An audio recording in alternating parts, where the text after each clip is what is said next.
Hey everybody, it's me, Jose Segura, your SMEA president. Welcome to another episode of Fireside Chat with the President. Thanks so much for coming out and for watching this video. I really appreciate it. So let's get started. In this video, we're going to talk about three things. We're going to take a look at last Wednesday's school board meeting. I'm going to share with you information about a workshop I think a lot of you are going to be interested in. And then we're going to go over the survey results from our recent member survey regarding school reopening. So let's get started. Last Wednesday's board meeting, those of you who participated virtually in that meeting know that it was a lot and it went on for a while. And we may not all agree on the order in which agenda items were presented or how much time was spent on some agenda items. But ultimately, the school board controls the meeting, and that's the way that they wanted it to go. And so here we go. What I want to start off saying is thank you to all of those folks who submitted comments that were read at the board meeting. And I know some of you submitted comments that turned out to be irrelevant once the governor made his announcement last Friday because you were advocating for distance teaching. And so I realized that those comments were not read, but thank you for submitting them anyway. I mean, taking the time and getting those in. So hopefully those of you who haven't had a chance to watch or listen to the board meeting get a chance to. I hope that you get a chance to pull that up on YouTube under SMBSD Family. That's the district's YouTube channel, and take a look at last Wednesday's board meeting. So a couple of things that were really important and that we heard over and over when our folks, when members' letters were being read, is that basically two concerns. One was safety. Coming back to campus, either with or without students, there is a safety factor. And the district said more than once that safety is a non-negotiable, which tells me that it should be prioritized. That safety priority should include whether or not students are or are not on campus.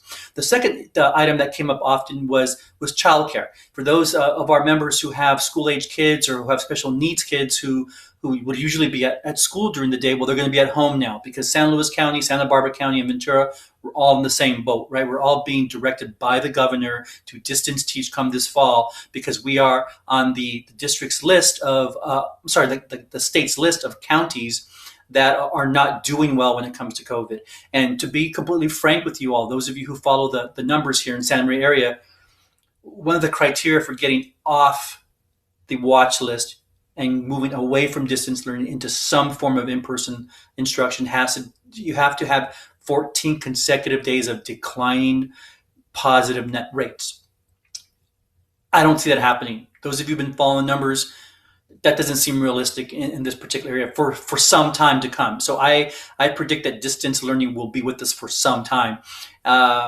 We might have 2 or 3, maybe 4 days of declining numbers, but when you look at our 7-day aggregates or you look at 14-day totals,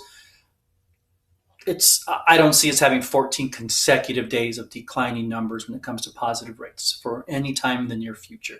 So again, thank you to all of those. Now, a lot of you had questions about, again, safety and childcare. If you look at the FAQs for this week, you're going to see that question or those questions repeated quite often. And so this leads me really nicely into my next announcement, which is a workshop that we've put together to address just these issues. So right this moment, the district has not directed us to distance teach from our classrooms in the fall. Now, we've heard about it. We saw it in the presentations a little bit. We know that on social media and other areas that this has been happening. We've even had some site administrators sharing this with their staff that this is going to be the case. But collectively, as a certificated staff with who all work for the same district, we have not been informed that this is the case. So I want you to know that that's something that as a union we're working on. We're working on to collectively bargain the school reopening process for distance learning, what that looks like, and prioritizing safety for our members. And so anyway, when we get back to school in the fall, we're really gonna focus on safety as being the number one thing. So the workshop that we're putting together, back to the workshop, is being presented by our CTA staff folks. So we contacted CTA and we said, hey, CTA, we have a lot of questions about what are our options if we're required to report to our work sites, whether with students on campus or without. How about folks who are of a particular age, have medical conditions, or have family circumstances or situations that would either put them at a high risk or would leave school-age children at home to fend for themselves. And so CTA, in a matter of a day or two, whip together their resources and put together a workshop that they're going to present next Thursday, June 30th at 6 p.m. 4 CTA staff members will be facilitating this workshop. You'll have an opportunity to submit questions to the presenters during the presentation. It's going to start at 6 p.m. next Thursday, June 30th. Now, you have to register for the event, so you can't just jump on whenever you feel like it. In the email that this video is attached to, you will find a link to the registration. You must register individually. After you register, you'll be sent an email with your personal link to the event. All right. And just so you know, the event is going to be fairly large, so we're not going to do the video conferencing where everybody sees and hears each other, because that's too distracting. So as a participant in the event, you'll be able to hear and see the presenters. You'll be able to submit questions directly to the presenters, but you won't be able to see or hear everybody else. Really, I need to hear and see from the presenters themselves. Make sure you have pen and paper handy during the workshop so that you can write down information that's specific to your concerns and your situation. So again, look to the email that this video is attached to for a link to register for next week's workshop for June 30th at 6 p.m. All right, so then the third thing is our survey. You all helped out take a survey. We sent it out almost 2 weeks ago. We closed it last Friday. We had about 730 of our members responded out of 930 who received the link to the survey. So that's about a 98+% response rate, which is amazing. So let's go ahead and take a look at those results right now. I'm going to jump to another window and we're going to go over them question by question. So here we go. All right, over here. Let's take a look at the survey results from the survey that Samia sent out about a week and a half ago. Now, just a little background information. This survey was sent out to 930 members. That's how many of our folks were subscribers at the time. The number's actually gone up to almost 950 since that original survey went out. Of those 930 who received the survey, we had almost 730 responses. So it's a fairly significant response rate. It's a little more than 78% of everybody who received the survey responded to the survey. So for us, that's phenomenal response rate. And so also the diversity of those who responded. So the first question in the survey was a little bit of a demographic, and it asked folks to kind of identify themselves as far as maybe grade level, subject matter, and that kind of thing. What other subgroup of member do you fit into? And the diversity within the respondents is consistent with the diversity of our membership as well as proportionality, right? So you would expect to see a lot more responses from, for example, primary grade teachers versus PE teachers, right? Because there's just a significant number of primary classroom teachers than there are PE classroom teachers. And so let's take a look at the actual results themselves. So let's pull up the first slide. Here we go. This was the first question after the demographic question, and it read, based on your understanding of issues related to the COVID-19 pandemic in our state, in Santa Barbara County, and in Santa Maria, what is your preference to schools reopening in the fall? Please rank the following options. So we take a look at this. You were given 3 choices, either to distance learn only, in-person only, or a hybrid of the two.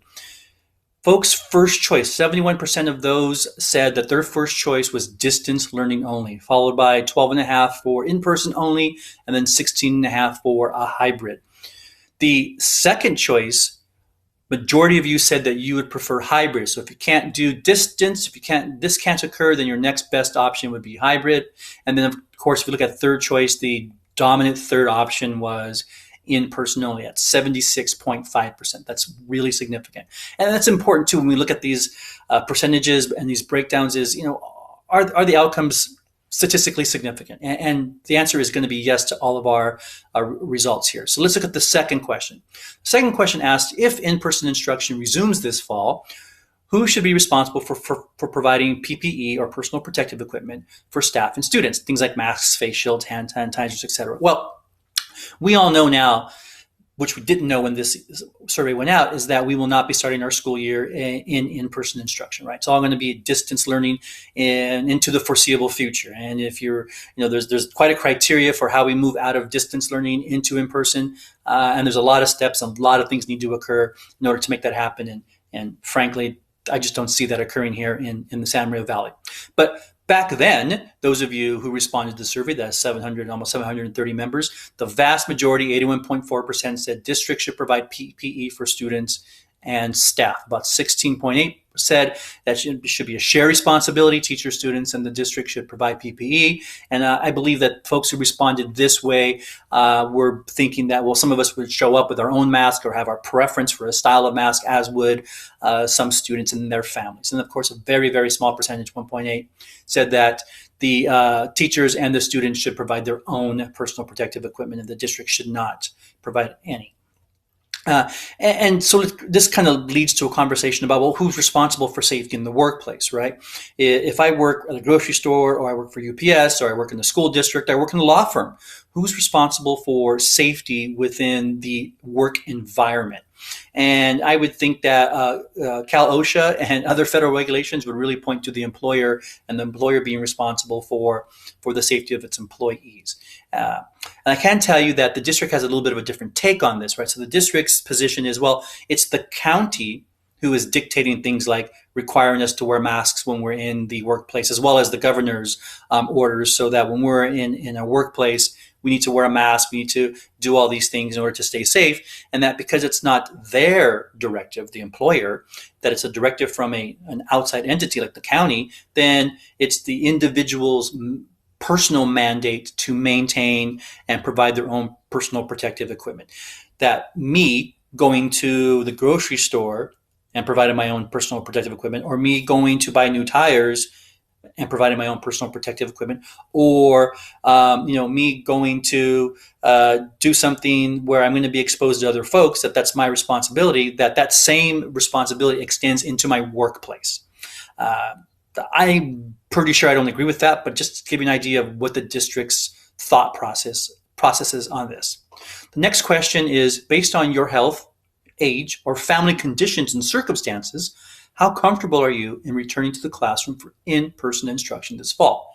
And this question was really created to kind of catch everybody, right? So if I have a particular health concern, if I'm of a particular age, or I live with people who fall into those categories, or if I'm perfectly healthy, I live with perfectly healthy people, and I don't have anybody within my immediate circle who is at a higher risk, how would I respond to this question? Which is why we said based on your health, age, or family condition, not necessarily just on those folks who are at higher risk, but all of us, right?